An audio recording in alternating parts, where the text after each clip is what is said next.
હળવદના સોનીવાડ વિસ્તારમાં થયેલ ઘરફોડ ચોરીનો ભેદ ઉકેલાયો। આરોપી પોલીસની ગિરફ્તમાં। હળવદ ટાઉન સોનીવાડ વિસ્તારમાં બેસાડેલ ગણપતિ દર્શન કરવા માટે ગયેલ વિપ્ર પરિવારના ઘરમાં 2.66 લાખના સોનાના દાગીનાની ચોરીનો ગણતરીના જ દિવસોમાં ભેદ ઉકેલી આરોપીને ઝડપી લેવામાં આવ્યા હતા।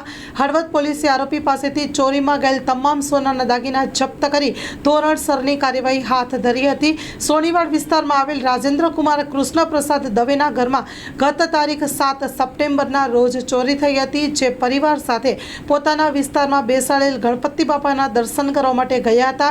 તે દરમિયાન ચોર ઇસમ રૂમમાં રાખેલ આશરે 53 ગ્રામ કિંમત રૂપિયા 2.66 લાખના સોનાના દાગીનાની ચોરી કરીને લઈ ગયા હતા અને હળવદ પોલીસ મથકમાં ફરિયાદ નોંધાવવામાં આવી છે। હળવદ પોલીસે વધુ તપાસ હાથ ધરી છે। Story report by Ramesh Thakor, Halvad.